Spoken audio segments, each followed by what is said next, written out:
Alright. Is this No, you didn't press the record button yet, did you? Actually, I did. Okay, look at the camera and smile. Welcome to D-Talk. Zenphone here, and today my guest, Xecriahl. Say words. Hi. Good enough. Okay. Now, today's subject on what we're going to be talking about is hero inspirations. How to explain hero inspirations? Well, okay. You got me stumped.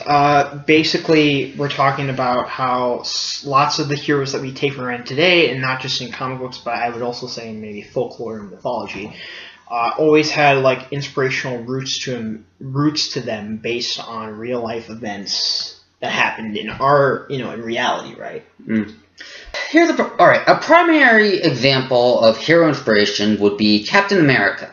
Xecriahl, when did Captain America come out in our known universe? Like, you mentioned it, or you said that Captain America came out like about 19... I think it was 1940, but I'm not entirely sure. I think it says in the book. Oh, by the way, we have Ultimate Guide to DC Universe, and we have Ultimate Guide to Marvel. Yeah, there he is. Okay, so basically he came out 1941. Well, I was close. Okay. March 1941. That was before we entered the war. That was like at the height of World War II, at the time when I think the Nazis were just dominating Europe, and basically what our response to that was Captain America. He was like basically the world's first, not just Avenger, but the world's first in the comic book field besides Superman. He was the first really symbol of America. I mean,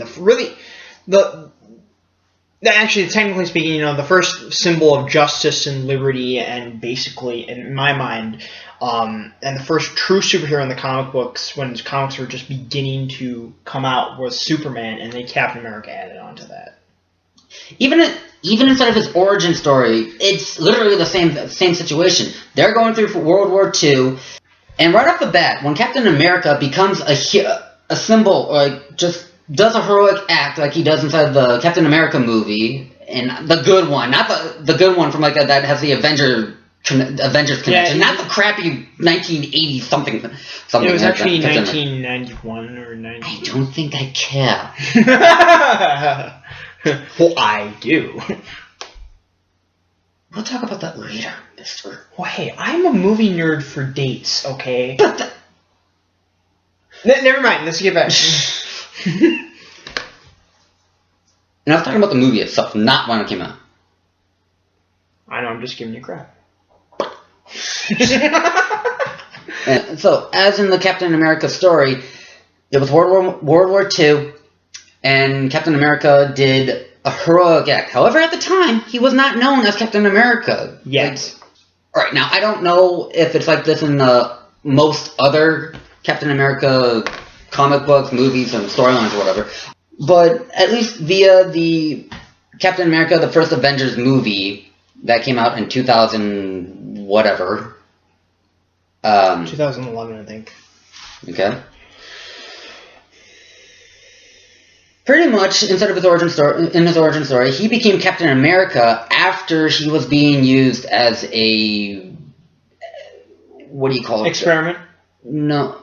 Or like no, he was like used as like a campaign kind of thing, getting civilians to buy bonds. Yeah, exactly. And actually, the famous picture of him punching Hitler in the face and the first issue of his appearance, that is in the movie, but that he's in a play acting as.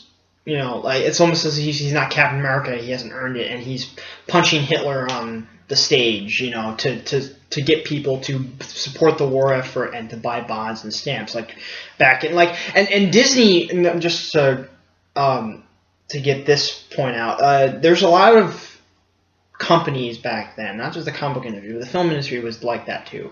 Walt Disney and his cartoons were a lot of wartime cartoons during that era about supporting the war effort with buy bonds and stamps. Yes. Same thing, it's just with the comic book field. And basically, and you did make a good point about how In the movie, before he actually becomes the hero we know him today, he was just used as propaganda. That I do not know. I do not know if that's in the comic books exactly where he has to earn being Captain America. I think if I remember correctly, he just goes right into being Captain America, and the people recognize him as a special soldier, not just a random, another random soldier to go out and fight the Nazis or something. But he basically, at that point after he gets created, also this is of course after when his scientist who created him dies. Who has the super soldier serum? Yes. That which is in the comics. Basically, this is after the scientist who picked him dies from the agent or whatever it was, Right. And basically after that he becomes Captain America. But in the movie, it's a little bit different where they structure it where he has to kind of earn it first and then rescue, and then he becomes like a propaganda symbol, and then he becomes the hero we know him today. Yes. So, pretty much, as our example explains, Captain America was, in our world, he was inspired because of World War II. Some other heroes...